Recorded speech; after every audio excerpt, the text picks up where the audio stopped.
God's authority outweighs every opposition. And when you truly let that truth sink deep into your spirit, it changes the way you see every closed door, every delay, and every setback in your life. There are times when you may feel like people have power over your future, when it looks like circumstances are stacked against you, or when your own past mistakes try to whisper that you've already disqualified yourself. But none of those voices carry the final word. Only God has the authority to open and close doors, and when He decides to open one for you, nothing and no one can override His decision. Too often, we allow fear and intimidation to convince us that the opposition standing in front of us is stronger than the God who stands behind us. We think the rejection letter is the final say, or the failed relationship means the end of our story, or the financial limitation cancels out our calling. But you need to remember that human decisions may delay you, but they can't disqualify you from what God has ordained. What He declares will always prevail, even when every sign in the natural tells you otherwise. When God speaks, His word carries an authority that does not bow to the opinions of people. Think about the creation account. When God said, "Let there be light," there wasn't a discussion, a vote, or an opposition committee trying to block the process. Darkness had no power to negotiate with God. The moment He spoke, it had to respond. That same authority is at work in your life today. When He says you are blessed, no curse can stick to you. When He says you are chosen, no rejection can undo that. When He says He is opening a door, it doesn't matter if 10 men are trying to shut it. You cannot be locked out of what God Himself has unlocked. The opposition you see might look overwhelming, but it is not ultimate. What is ultimate is the voice of God declaring your future secure in His hands. There are times when you walk into environments that seem hostile, like everything is arranged against you. Maybe you're trying to build a career, and the competition is fierce.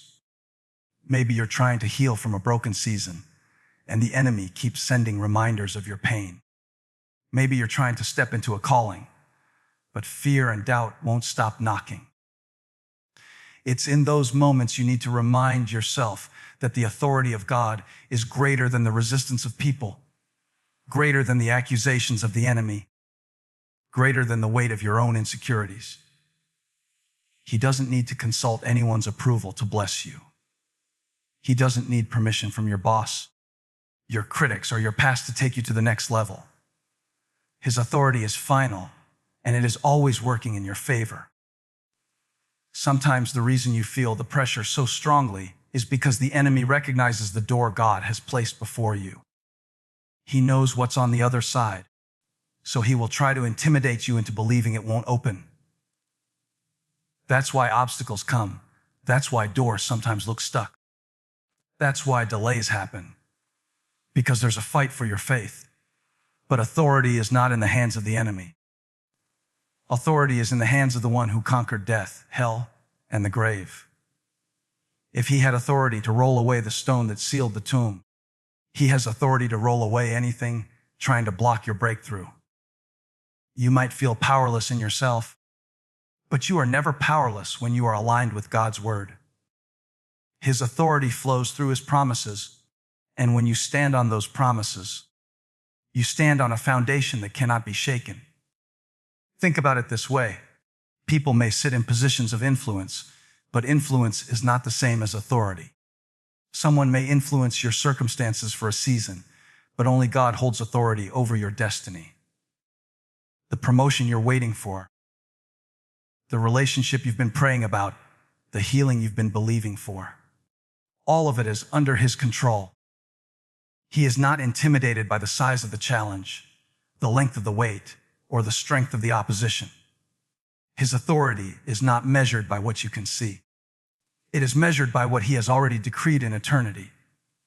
And if he has chosen a door for you, that door cannot be permanently shut, because his authority outweighs every opposition that tries to keep it closed. Delay is not denial, though in the middle of waiting it often feels like it is.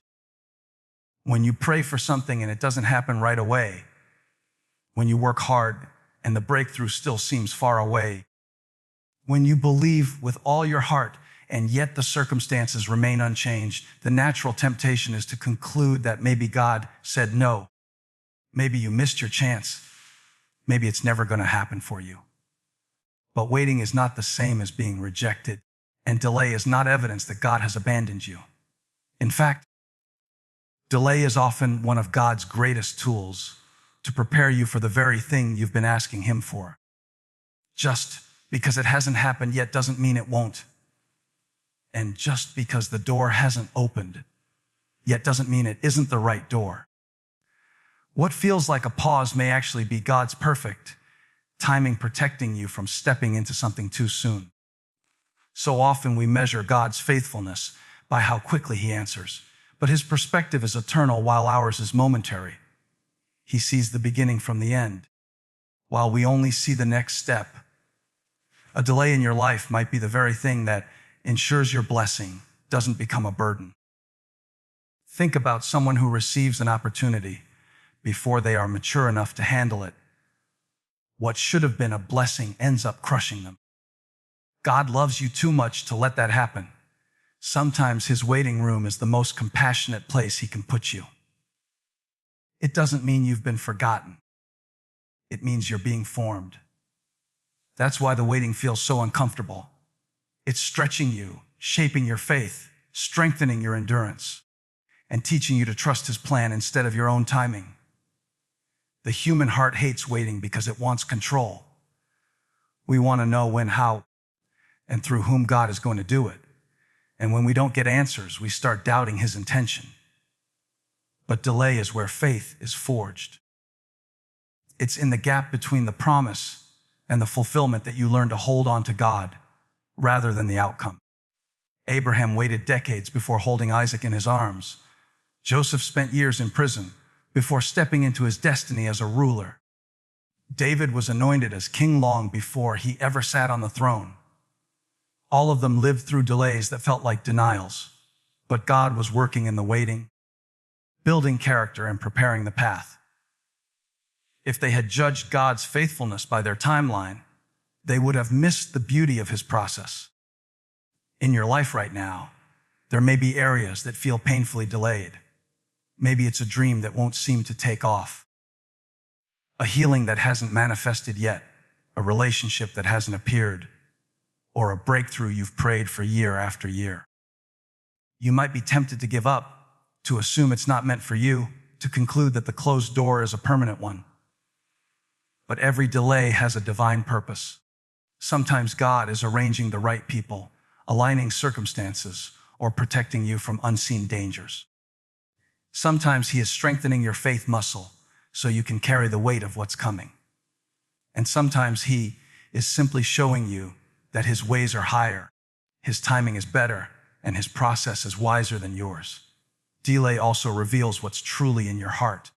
Anyone can trust God when prayers are answered instantly, but will you still trust Him when the answer tarries? Will you keep showing up, keep praying, keep believing, keep serving, even when you don't see evidence yet? The delay is where loyalty is tested, where motives are purified, and where faith becomes more than just a word. God is not withholding out of cruelty. He is refining you so that when the appointed time comes, you will be ready not only to receive the blessing, but also to steward it well. You will have the maturity to handle it, the gratitude to cherish it, and the wisdom to protect it. The enemy loves to whisper during delays because he knows if he can convince you that the waiting is a denial, you'll stop short of the promise. He'll tell you it's over, that God has forgotten you, that you're wasting your time. But you need to silence that voice with the truth that delay is not denial. Every minute in God's waiting room is purposeful. Every season of delay is a setup for destiny. Every moment you spend trusting Him in the dark makes the light of His fulfillment shine brighter when it finally comes. The very thing you thought was God's absence might turn out to be His greatest act of presence, because He was with you in the waiting, teaching you lessons you could never have learned if everything came instantly. Closed doors protect, open doors direct. And understanding this truth can change the way you interpret disappointments, rejections, and the moments in life where things don't go the way you planned. Most of us view closed doors as setbacks, as failures, as evidence that we missed an opportunity or that God isn't listening to our prayers. But many times, the doors that shut in your face are actually divine protections keeping you from harm you cannot yet see. What feels like rejection may be redirection. What feels like the end of a dream may actually be the preservation of your destiny. Closed doors are not the enemy of your progress. They are often the evidence of God's hand guiding you toward the path He already ordained for you. Just as importantly, when He opens a door, it is not random.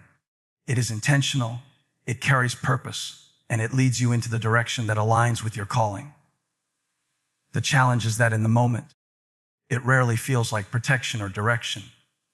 It feels like loss, it feels like confusion, and it tests your faith in ways that comfort never could. When you look back on your life, you can probably remember moments where you prayed for something that didn't work out, only to later realize it was for the best. Maybe it was a job you thought you needed but didn't get, and then later a better opportunity appeared. Maybe it was a relationship you wanted to last that ended, and only afterward did you see how unhealthy it truly was. Maybe it was a financial decision that fell through, and looking back, you can see how it spared you from deeper struggles. Closed doors are painful in the present, but make sense in hindsight because God sees what you cannot. He knows what's on the other side of every opportunity. And in His wisdom, He sometimes allows a door to remain closed so you don't walk into something that could destroy your peace, derail your purpose, or diminish your potential. While you only see the door in front of you, He sees the entire map, and His no is often a greater blessing than the yes you thought you wanted. At the same time, when God chooses to open a door, it's not just about convenience. It's about calling. Open doors are directional. They point you toward the next step in your journey, the next season of your life, the next assignment in your purpose. An open door may come as an unexpected opportunity, a divine connection, or a shift that places you right where you need to be. These doors are not always easy to walk through, because with every open door comes new challenges, new responsibilities, and new levels of faith required.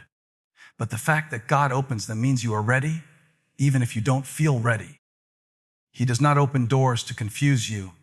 He opens them to direct you into alignment with His plan.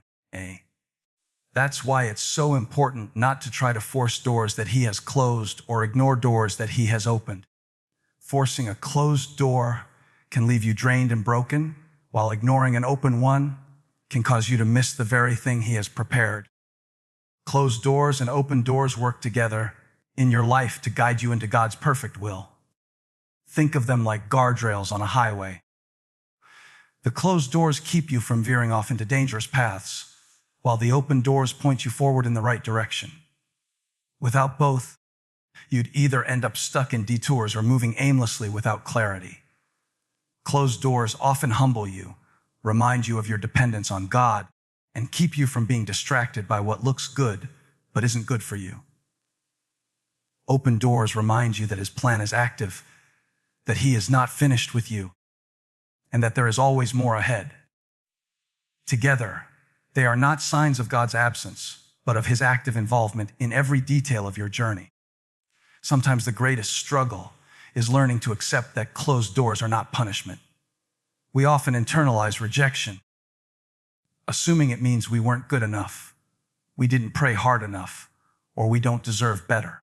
But a closed door is not about your inadequacy. It's about God's protection. He knows what you cannot handle right now. He knows what would wound you more than bless you, and He knows where the path you want to take would eventually lead. Trusting that truth requires surrender, because it means acknowledging that God knows more than you do and cares more deeply than you realize. On the other side, open doors demand courage. They require you to step out of comfort zones, take risks, and trust that the one who opened the door will also give you the strength to walk through it. Many people pray for open doors but hesitate when the moment comes because it feels unfamiliar or intimidating.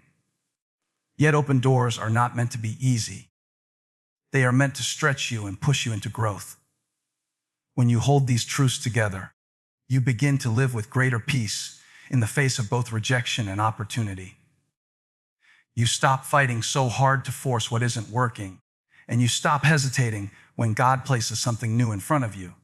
Instead, you learn to trust that every closed door has a protective purpose and every open door carries divine direction. This perspective doesn't remove the pain of disappointment or the fear of the unknown, but it reframes them in light of God's sovereignty. You start to see that your life is not a series of random events, but a carefully guided journey. You realize that God is both protecting you from what could harm you and directing you toward what will grow you, and that both are equally expressions of His love. Your faith is the key, because without it, even the doors God has already chosen for you will remain unopened, not because they are locked against you, but because faith is the handle that turns possibility into reality. Faith is not simply a feeling you carry when everything is going well. It is the active trust you place in God when circumstances seem to argue against His promise. You can have talent, connections, and resources, but none of these will unlock what only faith can access. Scripture says it clearly that without faith, it is impossible to please God. Not because He delights in making things difficult, but because faith is the very currency of heaven. It is faith that tells you to keep praying when answers are delayed. Faith that pushes you to step forward, even when you can't see the full staircase. Faith that whispers to your heart that God's word is true, even when your situation looks contradictory. Faith is not blind optimism. It is sight anchored in the unseen, trust anchored in the unshakable character of God. Faith is the key because the kingdom operates differently from the systems of the world. The world says you have to see it before you believe it, but faith says you have to believe it before you see it. The world says you have to calculate every risk before you step out, but faith says you step out and let God carry the weight of the outcome. The world says the strongest, smartest, and most connected win, but faith says God uses the weak, the broken, and the overlooked to shame the mighty. When you begin to walk by faith instead of by sight, doors that seemed impossible suddenly swing open. Opportunities appear where there were none. Provision comes from places you didn't even expect. The key was never in your hand by effort. It was in your heart by faith. You may not understand how, you may not understand when, but if you have faith enough to keep moving, the key is already working in your favor. What makes faith so vital is that it connects you directly to God's authority. On your own, you cannot force doors open. You cannot manipulate destiny or outmaneuver divine timing.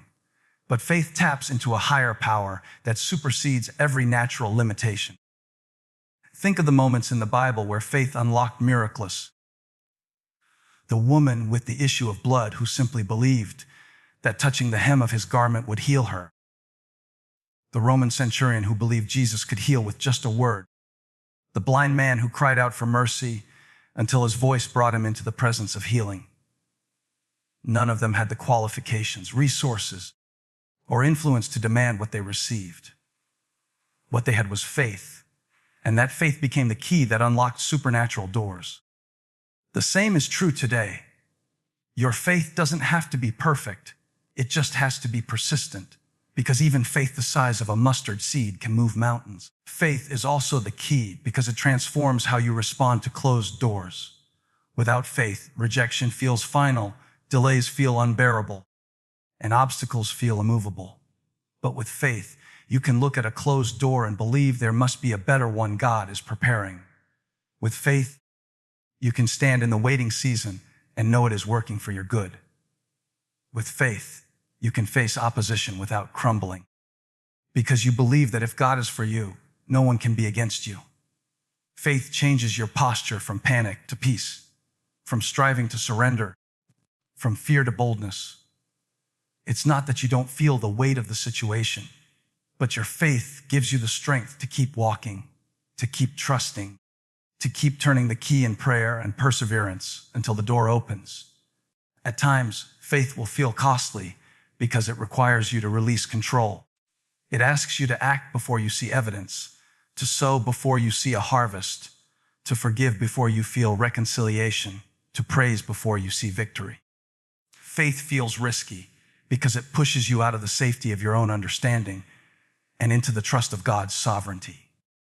But without that risk, the doors stay closed. The act of faith is what tells heaven you are ready to receive what God has prepared. Faith is not passive, it is active trust. It is speaking life when death surrounds you, giving thanks when lack is all you see, stepping into opportunities, even when fear tells you you're unqualified. Every time you exercise faith, you are turning the key, aligning your will with God's will, and positioning yourself for what only He can do. Your faith is the key not only for you, but for those connected to you. Sometimes your act of faith becomes the doorway for others to experience breakthrough. Your prayer can cover your family. Your trust can open generational blessings. Your willingness to believe can inspire others who feel like giving up. Faith is contagious. It spreads hope, it births courage, and it sets an example that others can follow. That is why your faith is constantly under attack, because the enemy knows if he can take your faith, he can take your access. If he can convince you to doubt, to give up, to walk away, then the doors God designed for you will remain untouched. But if you hold on, if you keep believing even in the face of doubt, your faith will continue to unlock things beyond what you could have imagined. Opposition confirms opportunity, because the very presence of resistance often signals that you are on the verge of something significant that threatens the kingdom of darkness and elevates you closer to the purpose God designed for you. If there were nothing valuable behind the door, the enemy wouldn't waste his energy trying to keep you from walking through it. Resistance is proof of relevance. The battles you face are not random. They are strategic. The greater the assignment on your life, the greater the opposition you will encounter. Many people misinterpret opposition as a sign that they are going in the wrong direction, but in reality, it is often the opposite. When you are stepping into God's will, resistance is guaranteed, because the enemy doesn't fight what isn't a threat. The fact that you are facing obstacles, setbacks, criticism, or spiritual warfare can actually serve as confirmation that you are walking on the right path. Think about how opposition has shown up in the lives of people who carried great purpose. Joseph faced betrayal by his own brothers, false accusations, and years of imprisonment, yet every obstacle was positioning him closer to the palace. David faced the giant Goliath, but that very opposition became the platform that revealed him to the nation. Jesus himself faced relentless opposition from religious leaders, spiritual forces, and ultimately the cross.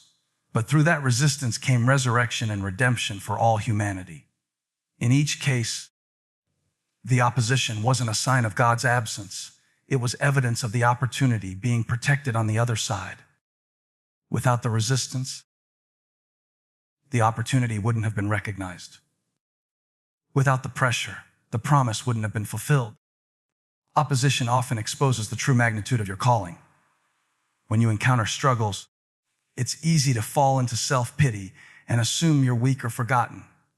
But if you take a step back, you might realize that the level of opposition corresponds to the level of opportunity. The bigger the purpose, the stronger the resistance. If the enemy is fighting you fiercely, it's because he recognizes what's at stake if you succeed. He sees the ripple effect your breakthrough will have on your family, your community, your generation. He knows that if you step into your opportunity, chains will break, doors will open, and lives will be changed. That's why opposition is so intense. It's not about where you are. It's about where you're going. Opposition also functions as training. It sharpens your character, deepens your dependence on God, and strengthens your faith so that you can handle the opportunity when it arrives. Without the opposition, you wouldn't develop the endurance needed to sustain the blessing. The pressure you feel right now is preparing you for the weight of the promise. You can't carry great opportunity with shallow faith, so opposition digs deeper wells within you. Every time you push through resistance, you are being equipped for greater levels of responsibility and influence. The enemy may mean it for harm, but God uses it for good, turning every obstacle into an opportunity to grow stronger, wiser, and more resilient. Sometimes the opposition comes in the form of people who misunderstand you, criticize you, or even reject you. Other times it comes as internal battles, fear, doubt, insecurity that rise up within you. And still other times it comes as circumstances beyond your control, like closed doors, delays, or unexpected losses. Regardless of its form, opposition is not a dead end. It is a confirmation that you are in motion, moving towards something worth fighting for. If you never encountered resistance, you might remain complacent, settling for less than what God has for you. Opposition keeps you aware, keeps you praying, keeps you depending on God instead of yourself. It forces you to sharpen your vision, clarify your motives, and dig into the strength that only comes from Him. What you need to remember is that opposition doesn't diminish opportunity. It validates it. The very fact that it's hard doesn't mean it's wrong. The very fact that doors aren't opening easily doesn't mean they aren't meant for you. Sometimes the difficulty is the proof. If it were easy, everyone would do it. If it were effortless, it wouldn't require faith. But because it's hard, because it's contested, because it requires perseverance, it carries the mark of something worth pursuing. Opportunity that comes without resistance often carries little weight, but opportunity that has been fought for, prayed for, and endured through opposition becomes a testimony that not only blesses you but inspires others. Opposition confirms opportunity because it draws a clear line between what is convenient and what is called. Convenient opportunities don't require much sacrifice, but called opportunities always come with resistance. The resistance reminds you that this is bigger than you, that you cannot do it in your own strength, and that you must lean fully on God. It pushes you beyond self-reliance and into a deeper level of trust. It reminds you that the opportunity is not just about personal advancement, but about fulfilling a greater purpose. And when you finally walk through that door, you'll understand why the opposition was so strong, because the opportunity was so significant. What God ordains, He sustains. And this truth is one of the most liberating realities you can hold on to when the weight of life feels too heavy to carry. When God sets something in motion, He does not step back and leave you to figure it out alone. He provides the strength, the wisdom, and the resources needed to sustain what He has called you to. Too often we assume that if something is truly from God, it will always feel easy, smooth, and effortless. But the truth is that even divinely ordained assignments come with challenges, opposition, and seasons of testing. The difference is that when you are walking in what God has ordained, you are not depending on your own limited capacity to keep it alive. You are relying on His unlimited power to sustain it. If He gave you the vision, He will give you the provision. If He opened the door, He will give you the strength to walk through it. If He called you to carry it, He will give you the grace to bear it. What He ordains, He takes responsibility for, because His name and His purpose are attached to it. And He will never start something in your life that He does not intend to sustain. This principle is woven throughout Scripture and history. Noah didn't have the expertise to build an ark that would save humanity, but what God ordained, He sustained by giving Noah specific instructions, endurance, and the protection needed to finish the task. Moses didn't have the power to split the Red Sea, but what God ordained, He sustained by providing divine intervention when the Israelites were trapped. Elijah didn't have the resources to survive the famine, but what God ordained, He sustained through a brook and ravens, and later through a widow's jar of oil. Again and again, you see examples of ordinary people entrusted with extraordinary callings who were carried by extraordinary provision, because when God ordains, He also sustains. That means you don't have to stress about how every detail will work out when you know the one who spoke it will see it through. The sustaining power of God is not just about external provision, it's also about internal strength. Sometimes what needs sustaining is not your finances or your resources, but your faith, your peace, your courage, and your endurance. When you feel like giving up, when your energy is drained, when your mind is exhausted, and your heart is weary, it is the sustaining grace of God that keeps you standing. You may look back on seasons of your life and wonder how you made it through, and the answer is simple. You were sustained by something greater than yourself. You didn't have the strength, but He held you up. You didn't have the wisdom, but He guided you step by step. You didn't have the resources, but He provided just enough at just the right time. His sustaining hand is often most visible in your weakest moments, because that is when His power shows itself strongest. Knowing that what God ordains, He sustains should give you confidence in the face of fear. Many people hesitate to step into opportunities because they feel unqualified, unprepared, or unequipped. They wonder if they have what it takes to lead, to start, to build, to endure. But the question is not whether you have what it takes. The question is whether God has ordained it. If He has, then His sustaining power will cover the gaps you cannot fill. He doesn't call the equipped. He equips the called. He doesn't wait until you have every resource neatly in place before opening a door. He often opens the door first and then sustains you as you walk through. Your responsibility is obedience. His responsibility is sustenance. The sooner you embrace this truth, the sooner you can stop living in fear of failure and start living in confidence that God is backing what He began in you. This doesn't mean the journey will be without struggle. Sustaining doesn't mean you'll never face lack or opposition. It means that when you do, God's hand will keep you from being crushed by it. Sustaining means when the storm rages, the boat will not sink. Sustaining means when the fire burns, you will not be consumed. Sustaining means when the pressure rises, you will not break beyond repair. It's not the absence of challenge. It's the assurance of divine presence in the challenge. It's the promise that His grace is sufficient, that His power is made perfect in weakness, and that His sustaining hand will never let you go. What God ordains, He sustains also means longevity. Human effort might get something started, but only God can make it last. You can hustle your way into opportunities, manipulate your way into relationships, or fight your way into positions. But if God didn't ordain it, you will have to sustain it on your own, and that will always leave you exhausted. On the other hand, when you are in what He ordained, even in seasons of exhaustion, His strength will refresh you, His Spirit will renew you, and His hand will uphold you. That's why some people seem to carry weight beyond their natural ability. It's because they are sustained by a supernatural source.